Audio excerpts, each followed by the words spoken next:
Olá. O imperador Carlos I da Espanha, Carlos V do Sacro Império Romano Germânico, sonhava em criar uma monarquia universal. Ele era um dos homens mais poderosos do seu tempo, mas não conseguiu virar rei ou imperador do mundo. O mundo é muito maior do que as ambições de líderes megalomaníacos. Quem tenta hoje é o presidente dos Estados Unidos, Donald Trump.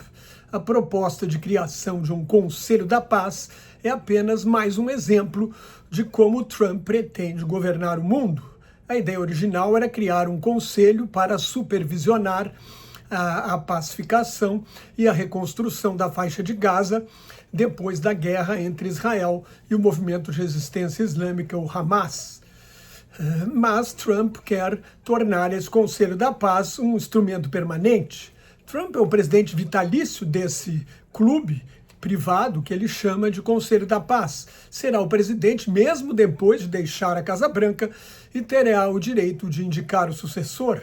Os membros são quase todos líderes autoritários ou oligarcas, foram convidados por um período de 3 anos. Quem quiser ser membro permanente tem de pagar $1 bilhão de dólares. O dinheiro irá para um fundo a ser administrado, adivinhem por quem? Por Donald Trump. Alguém confia em Donald Trump, que foi condenado em 34 acusações de fraudar documentos da sua própria empresa para esconder o pagamento para comprar o silêncio de uma atriz pornô com quem teve o caso. Ele temia o escândalo antes da eleição de 2016. Quem confia em Trump? O presidente Lula foi convidado, até agora nenhum outro país do grupo dos 7, as grandes potências industriais do Ocidente mais o Japão, nenhum membro do grupo dos 7 faz parte. A Alemanha, Bélgica, Canadá, Espanha e França rejeitaram o convite. Só há 2 países da União Europeia, Hungria e Bulgária, que são relativamente irrelevantes. O cientista político Oliver Stunkel, professor da Fundação Getúlio Vargas e pesquisador da Universidade de Harvard, apontou 5 razões pelas quais o Brasil não deve entrar nesse Conselho da Paz de Trump. Primeiro, a exigência da contribuição de $1 bilhão para Trump usar como quiser. Segundo ponto, o fato de que israelenses e palestinos não foram consultados sobre o plano de reconstrução de Gaza. Terceiro, porque é uma tentativa de criar uma nova ordem mundial, paralela ao sistema Nações Unidas e ao multilateralismo que o Brasil defende. Em quarto lugar, é um projeto personalista centrado na figura de Donald Trump. E em quinto lugar, há um conflito de interesses, claro, porque o genro de Trump, o Jared Kushner, e o empresário e amigo e negociador de Trump, Steve Witkoff, fazem parte. Em conversa telefônica com Trump, Lula sugeriu que o conselho seja exclusivamente para a paz em Gaza e que inclua a Autoridade Nacional Palestina. Lula tenta não hostilizar Trump depois de ter conseguido estabelecer uma boa relação com o presidente dos Estados Unidos. Com esse diálogo, Trump reduziu as tarifas para a maioria dos produtos brasileiros exportados para os Estados Unidos, depois de impor uma alíquota de 50%, sob a alegação de que o ex-presidente Jair Bolsonaro estava sendo perseguido e que havia restrições ilegais à atuação de empresas dos Estados Unidos, as empresas de internet que estão sujeitas à regulamentação da rede. Nesta semana, Trump convidou Lula para ir a Washington em março, data ainda a ser marcada. Durante uma conferência internacional no Panamá, Lula reclamou que a América Latina não se une nem para repudiar as intervenções militares estrangeiras na região. Falava da captura e sequestro do ditador venezuelano Nicolás Maduro e das repetidas declarações de Trump de que vai mandar na Venezuela e controlar o petróleo venezuelano por tempo indeterminado. Lula fez as críticas sem citar Trump nominalmente. Trump lançou a ideia do seu clube de paz, na semana passada, durante o Fórum Econômico Mundial de Davos, na Suíça. 2 convidados ilustres não apareceram: o ditador da Rússia, Vladimir Putin, e o primeiro-ministro de Israel, Benjamin Netanyahu. Ambos têm ordens de prisão do Tribunal Penal Internacional por crimes de guerra. estão mais para senhores da guerra do que para conselheiros da paz. O plano de reconstrução de Gaza, apresentado em Davos por Jared Kushner, o genro de Trump, mais parece o delírio de um empresário da construção civil.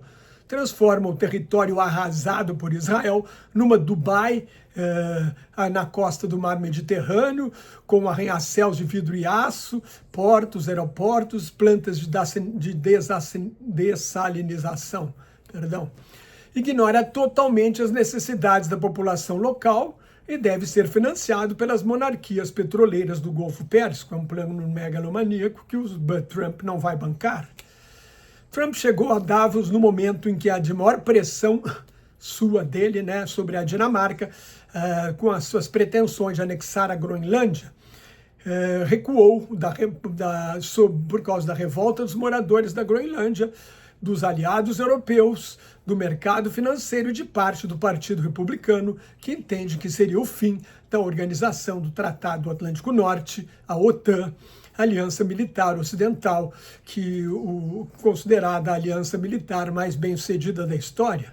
Tudo que Trump quer pode ser conseguido, menos a soberania da Groenlândia. Se os Estados Unidos quiserem instalar bases militares, como Estados Unidos e Dinamarca são membros da OTAN, isso seria facilmente negociável, e também as empresas americanas podem negociar contratos de exploração mineral.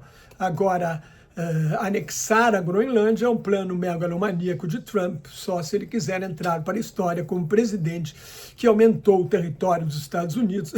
Isso é o que faziam os czares da Rússia, Ivan o Terrível, Pedro Grande, Catarina Grande e depois Joseph Stalin, o ditador soviético. O discurso mais importante em Davos foi do primeiro-ministro canadense Mark Carney. Em apenas 15 minutos, o líder do Canadá alertou que a velha ordem internacional liberal do pós-guerra está morta. Estamos numa ruptura, não numa transição, alegou Carney. Ele admitiu que as grandes potências sempre desrespeitaram a ordem internacional baseada no direito quando era da sua conveniência, mas ela existia. Às vezes arrumava uma desculpa, como as armas de destruição em massa de Saddam Hussein para invadir o Iraque, ou a acusação de Putin de que os russos estavam sendo perseguidos na Ucrânia. Mas havia esse véu de legalidade no sistema internacional. Agora Trump defendeu abertamente a tomada de um território, conquista territorial, que é vetado pela ordem internacional, que começou a ser urdida pelo presidente Franklin Roosevelt e o primeiro-ministro Winston Churchill na Carta do Atlântico, em 14 de agosto de 1941, antes mesmo dos Estados Unidos entrarem na guerra.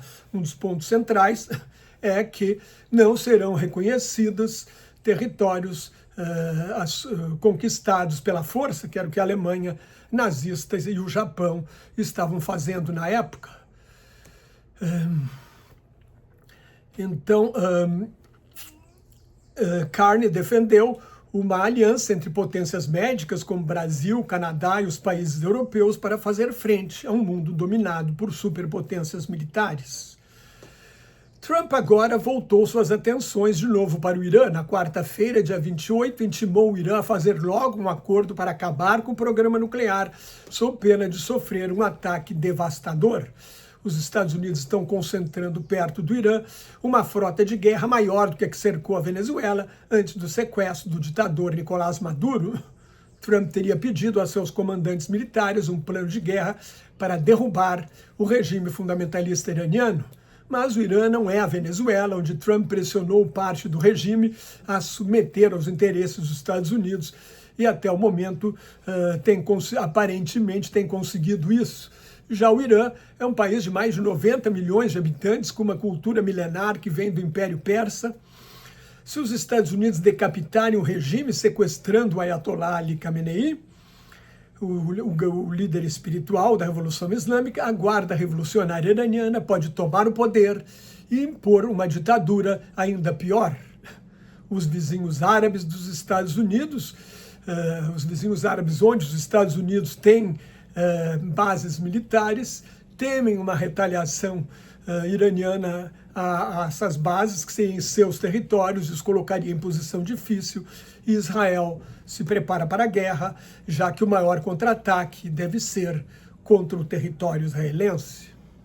Se você gostou, assine meu canal no YouTube, leia o meu blog Globalização em Crise, me siga no Instagram, no Substack, no LinkedIn e no Facebook, onde eu colaboro com o Grupo Quarentena News. Muito obrigado pela sua atenção, até mais, tchau!